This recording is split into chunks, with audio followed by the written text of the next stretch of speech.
Hello जय हिंद दोस्तों, कैसे आप सभी लोग। उम्मीद करता हूँ आप सब अच्छे होंगे। दोस्तों आज मैं आपको अपने 500 रुपये के नोट के बारे में बताऊंगा, ठीक है। और मैं ये क्यों बता रहा हूँ वो मैं आपको सबसे पहले बताना चाहूँगा, ठीक है। वो आप देखेंगे। दोस्तों सबसे पहले तो आप लोगों का बहुत बहुत थैंक यू, दिल से शुक्रिया जो आप लोगों ने हमारा इतना सपोर्ट किया। और आज हमारा परिवार मतलब हमारे सब्सक्राइबर 500 प्लस हो चुके हैं और आपने हमें खूब सपोर्ट किया और आपने अपना प्यार दिखाया, उसके लिए बहुत बहुत थैंक यू दिल से, ठीक है। बस आज हमारे 500 सब्सक्राइबर हो गए हैं, इसीलिए आज मैं इसी खुशी में आपको अपने 500 के नोट के बारे में बताऊंगा। जो मतलब एक तो ये नया वाला है और दूसरा क्या है जो बंद हो चुका है। उन दोनों में सबसे पहले आपको डिफरेंस बताऊंगा, उसके बाद मैं आपको दिखाऊंगा कि एक क्वेश्चन है जो आईएएस में 2018 में पूछा गया था। जो लोग आईएएस की तैयारी कर रहे हैं वो ये वीडियो स्किप मत करना, लास्ट में मैं इसका आंसर बताऊंगा, ठीक है। और आपको ये वीडियो में बहुत सारी इन्फॉर्मेशन आपको मिलेगी जो आपने आज तक शायद ही सुनी हो, या जो लोग आईएएस की तैयारी कर रहे हैं सिर्फ उन्हें पता होगी। बहुत से लोगों को ये बातें नहीं पता होती है, पर मैं आपको बताऊँगा, ठीक है। सबसे पहले आप भरोसा बनाए रखिए, लास्ट तक बने रहिए, आपको इस वीडियो में बहुत कुछ सीखने को मिलेगा, ठीक है।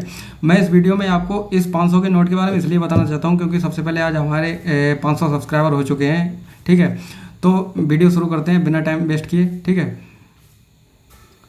देखो दोस्तों, पैसे कमाते तो सब हैं, लेकिन अपने पैसे के बारे में ज़्यादातर लोगों को पता नहीं होता है। इसलिए मैंने ये वीडियो बनाई है ताकि बहुत से लोग अनअवेयर हैं मतलब इसके बारे में कि मतलब ये होता क्या है, मतलब ये कॉन्सेप्ट कहाँ से निकल गया है। सबसे पहले वो लोग ये कॉन्सेप्ट बहुत अच्छी तरीके से समझ सकेंगे। जो लोग यूपीएससी की तैयारी कर रहे हैं उनके कॉन्सेप्ट में ये आता है, ठीक है। सबसे पहले मैं आपको बताऊँ ये 500 रुपये का नोट मतलब क्या है, ठीक है। सबसे पहले मैं आपको इसके बारे में बताना चाहूँगा, ठीक है।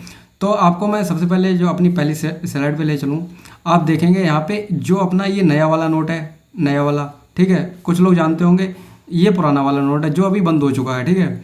जो लोग आईएएस की तैयारी नहीं कर रहे हैं उनसे मेरा ये क्वेश्चन है, अगर उन्हें पता है कि अपने इंडिया में ये नोट बंद हो चुका है, ठीक है, और ये कब बंद हुआ था वो आप मुझे कमेंट सेक्शन में बताएंगे, ठीक है। उसके बाद अब मैं जो लोग अभी तक यूपीएससी की तैयारी कर रहे हैं वो लोग यहाँ पे अगर वीडियो देख रहे हैं तो मेरा उनसे भी ये क्वेश्चन है वो मैं आपको आगे पूछूंगा, ठीक है। आप पहले ये देखो इन दोनों नोट में डिफरेंस क्या है, आप ये बता सकते हैं। कुछ लोग बोलेंगे कि मतलब ये वाला नोट बंद हो गया है, ये वाला चल रहा है। मतलब कुछ लोग बोलेंगे कि ये अब एक्सेप्टेबल नहीं है, ये एक्सेप्टेबल है। मतलब ऐसा क्यों है ये किसी को पता है? अगर आपको पता है तो अच्छी बात है, नहीं पता है तो मेरा वीडियो में रुके रहिए, मैं आपको बताऊंगा बहुत अच्छे तरीके से।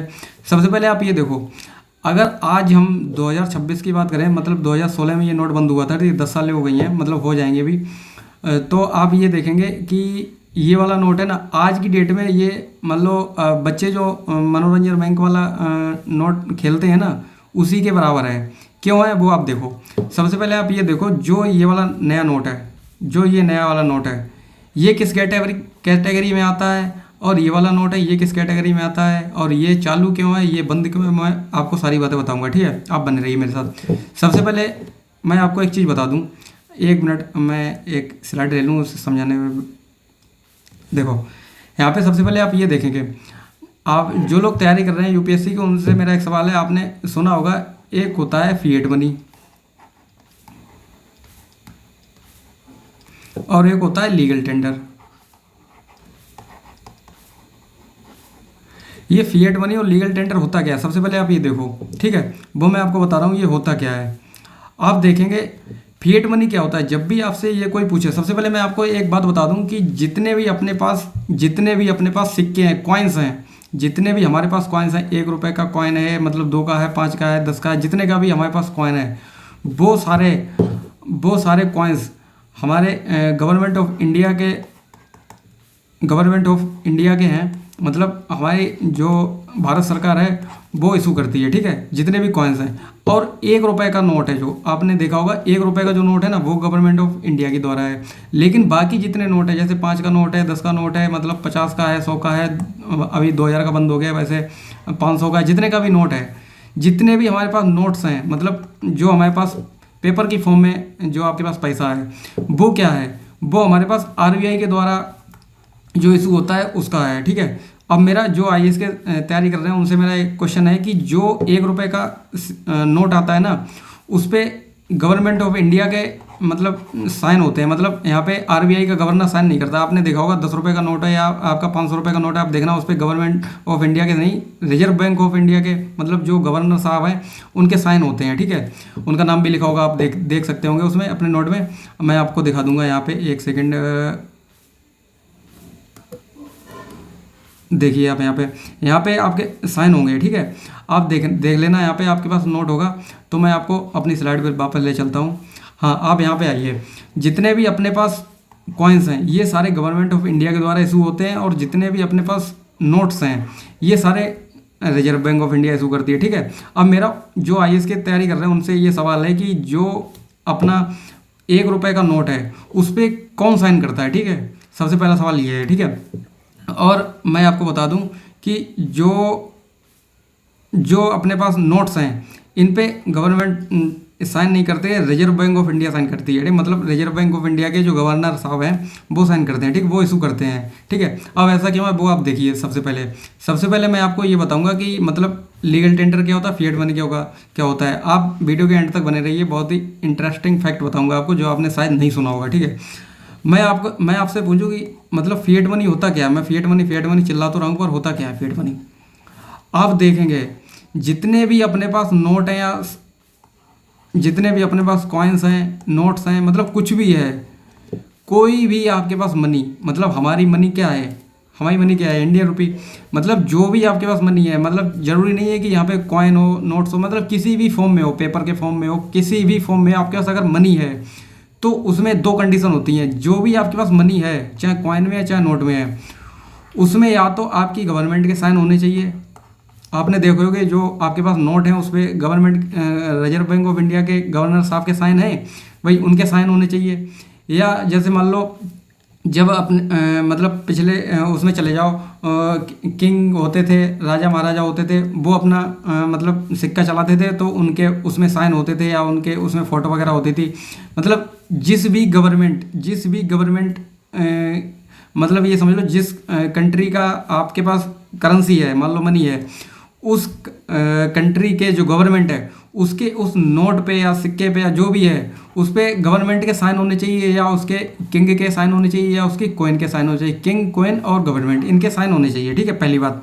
और वो कॉइन या नोट की फॉर्म में होना चाहिए। ये अगर दोनों कंडीशन फॉलो हो रही है, अगर ये दोनों कंडीशन फॉलो हो रही है तो वो फिएट मनी है। अगर ये दोनों कंडीशन फॉलो हो रही है, मैं आपको दिखा सकता हूँ। आप देखेंगे यहाँ पे जब हम पहली स्लाइड पे चलेंगे तो फिर आप यहाँ पे आओ। ये हमारे पास 500 रुपये का नोट है। देखो ये पेपर की फॉर्म में है, नोट की फॉर्म में है। एक कंडीशन फॉलो हो गई, दूसरी कंडीशन फॉलो हो गई। यहाँ पे आप देखेंगे गवर्नर के साइन होंगे, गवर्नर जी के साइन होंगे, ठीक है। तो दूसरी कंडीशन भी फॉलो होगी। तो मतलब ये फिएट मनी है, यस है, ठीक है, फिएट मनी है, ट्रू है ये, ठीक है। ये भी क्वेश्चन आ सकता है कि मतलब कौन सा नोट या कौन सा मनी फिएट मनी है, कौन सा नहीं है, तो ट्रू फॉल्स में भी आ सकता है, ठीक है। तो आप यहाँ पे देखेंगे ये ट्रू है, क्यों, यहाँ पे नोट भी है और साइन भी है, ठीक है। अब आप यहाँ पे ये देखेंगे जो 500 रुपये का नोट है पुराना वाला जो बंद हो गया है, उसमें क्या है आप देखेंगे ये भी एक पेपर है, यहाँ पे भी गवर्नमेंट के साइन थे, आप देखेंगे तो ये भी एक फिएट मनी है। मतलब यहाँ पे दोनों ही जो आपके पास मनी है वो चाहे पुराना हो चाहे नया हो, यहाँ मतलब मेरा कहने का मतलब ये जो भी आप मनी यूज कर रहे हो वो सारे आपके पास फिएट मनी है, ठीक है।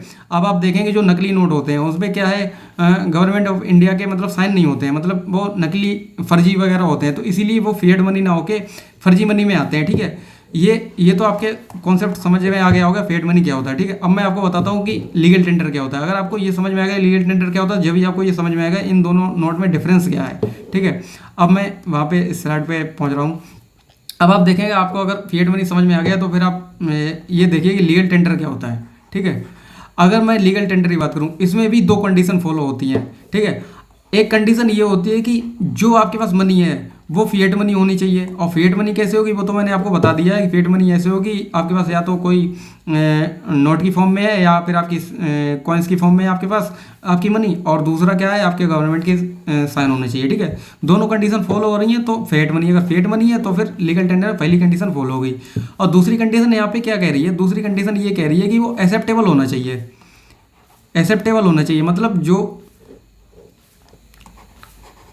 जो भी इंसान को आप पैसे दो वो मतलब ये रिफ्यूज ना कर सकते, मतलब कंपलसरी है, मतलब कंपलसरी है, ये वो इंसान पैसा ले ही ले, कंपलसरी है, मतलब कंपल्सन है, मतलब वो बाध्य है। जैसे मान लो अगर आपने किसी को 500 रुपये का नोट दिया, वो कह रहा है कि मैं नहीं लूँगा, ठीक है, तो आप उसके ऊपर केस भी कर सकते हैं। आपको पता होना चाहिए ये बात कि अगर मान लो अगर आपका एकदम नोट जेन्युइन है, तो फिर अगर कोई मना कर रहा है तो आप उसके ऊपर केस भी कर सकते हैं। मतलब आपका नोट एकदम एक्सेप्टेबल होना चाहिए, ठीक है।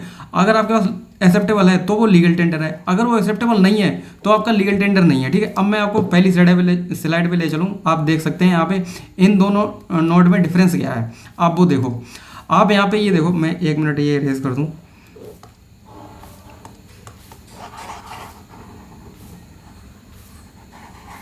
अब आप मेरा कॉन्सेप्ट समझ पा रहे होंगे, मैंने ये बात आपको क्यों बताई है लीगल टेंडर और फिएट मनी की। अब ये देखो, आप ये वाला नोट कहीं लेके जाओ, चल रहा है, एक्सेप्टेबल है या नहीं है, यस है, ठीक है।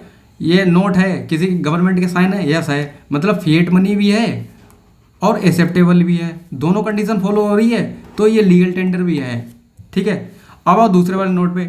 इस वाले नोट पे क्या है, ये फिएट मनी तो है, ये फिएट मनी क्यों है, क्योंकि ये एक पेपर की फॉर्म में है, नोट की फॉर्म में है और गवर्नमेंट के साइन भी हैं, लेकिन ये एक्सेप्टेबल नहीं है। आप अगर अभी किसी को ये नोट देंगे तो क्या वो लेगा, नहीं लेगा, क्योंकि ये नोट अभी बंद हो चुका है, कोई ये मनी आपके नहीं लेगा। 500 रुपये का नोट ये पुराना वाला आप देंगे, कोई नहीं लेगा, ठीक है। क्यों नहीं लेगा, क्योंकि ये बंद हो चुका है, ये एक्सेप्टेबल नहीं है। जब ये एक्सेप्टेबल नहीं है तो फिर ये लीगल टेंडर भी नहीं है। अब आप समझ गए कि ये पैसा मतलब क्यों नहीं चल रहा है, क्यों नहीं चल रहा है, क्योंकि ये लीगल टेंडर में नहीं है, ऊपर वाला लीगल टेंडर में, इसलिए ये चल रहा है, ठीक है। अब अगर गवर्नमेंट ये कह दे कि हाँ ये मतलब एक्सेप्टेबल है, ये कोई नोट आप मार्केट में चला सकते हैं, ठीक है, अगर ये रन करने लगे ये वाला नोट, तो फिर ये भी लीगल टेंडर की कैटेगरी में आ जाएगा, और लीगल टेंडर की कैटेगरी में आ जाएगा तो आपको पता ही है, फिर तो ये चलने ही लगेगा, ठीक है। अब आपके समझ में आ गया ना इन दोनों में डिफरेंस क्या है। अब मैंने ये कॉन्सेप्ट आपको क्यों समझाया वो आप देखो। सबसे पहले 1 मिनट, हाँ ये रहा, ये 2018 का सवाल है, इसमें क्वेश्चन ये आया था 2018 में, आप देखेंगे यूपीएससी प्री का है क्वेश्चन नंबर 46, ठीक है। आप देखेंगे इसमें ये पूछा गया है कौन सा स्टेटमेंट करेक्ट है, लीगल टेंडर में यहाँ पे पूछा गया लीगल टेंडर क्या होता है, ठीक है। अब क्वेश्चन यूपीएससी इतना घुमा देता है, मतलब बच्चे कंफ्यूज हो जाते हैं इसका आंसर क्या होगा। आप यहाँ पे सिर्फ कुछ मत देखो, यहाँ पे क्या दिया है, लीगल टेंडर कोड की मैंने कोई बात की लीगल टेंडर में नहीं की, तो ये पहला ऑप्शन खत्म हो गया। अब आप दूसरे ऑप्शन पे आओ, यहाँ पे क्या लिखा है आप पढ़ लेना। यहाँ पे इज अंडर कंपल्सन, मतलब यहाँ पे कंपल्सन का मतलब क्या है कि यहाँ पे कंपल्सरी है ये नोट लेना, कोई आपकी नोट मना ना कर पाए, हर इंसान आपकी एक्सेप्ट कर ले आपकी नोट। जब कोई इंसान एक्सेप्ट कर लेगा आपकी नोट तो वो लीगल टेंडर हो जाएगी, मैंने यही तो बताया था अभी। तो ऑप्शन बी इसका करेक्ट आंसर होगा। आप तीसरे में जाओ, यहाँ पे चेक आया, चेक यहाँ पे मैं आपको बता दूं जितने भी आपके पास यूपीआई ट्रांजैक्शन वगैरह आप करते हो, जो गूगल पे फोन पे वगैरह, ये ना तो लीगल टेंडर है और ना फिएट मनी है, ये सिर्फ टूल्स हैं जो आप पैसे ट्रांसफ़र करते हो, ये टूल्स हैं। क्यों, अब आप चेक देखोगे, चेक पे यहाँ पे आप क्या करते हो, यहाँ पे क्या कोई ये नोट है, नोट नहीं है, ये सिर्फ एक कागज़ का टुकड़ा है जिस पे आप साइन करते हो, ये सिर्फ एक टूल है जो आप अपना पैसा किसी दूसरे को देंगे, ये कोई नोट नहीं है। जब नोट नहीं है तो फिर ये लीगल टेंडर कैसे हो गया, पहली कंडीशन ही फॉलो नहीं हो रही, फिएट मनी ही फॉलो नहीं हो रही, दूसरी कंडीशन कहाँ से देखोगे। आप तीसरे में देखो, यहाँ पे मेटेलिक मनी की बात कहाँ से आ गई, ये भी खत्म, ऑप्शन नंबर बी यहाँ पे करेक्ट आंसर होगा, ठीक है। अब आप देखेंगे मैंने आपको ये दो कॉन्सेप्ट क्यों बताए हैं, इसीलिए बताएं कि जब आपके पास ऐसे क्वेश्चन लीगल टेंडर और फिएट मनी के यूपीएससी में ज़्यादातर पूछे जाते हैं, इकोनॉमिक्स में आप जो लोग तैयारी कर रहे हैं उन्हें पता होगा। अब मैं आपको एक बार फिर से रिवाइज करवा देता हूँ कि जब भी आपसे कोई पूछे कि अभी 500 रुपये का पुराना वाला नोट क्यों नहीं चल रहा है, क्यों, आप ये बोलोगे क्योंकि वो लीगल टेंडर की कैटेगरी में नहीं आ रहा है। क्यों नहीं आ रहा है, क्योंकि आपको पता ही है कि वो बंद हो चुका है, चल ही नहीं रहा है मार्केट में। जो मनी हमारा एक्सेप्टेबल नहीं है, जो एक्सेप्टेबल मनी नहीं है, वो आपकी क्या है, लीगल टेंडर की कैटेगरी में नहीं है, और जो एक्सेप्टेबल है वो लीगल टेंडर की कैटेगरी में है, ठीक है। उम्मीद करता हूँ दोस्तों आपको ये वीडियो अच्छी लगी होगी और आपने बहुत कुछ सीखा होगा। अगर आपको ये वीडियो अच्छी लगी तो फिर आप अपने दोस्तों को भी ये वीडियो शेयर कर सकते हैं और उन्हें भी अच्छी जानकारी दे सकते हैं। थैंक यू, जय हिंद दोस्तों।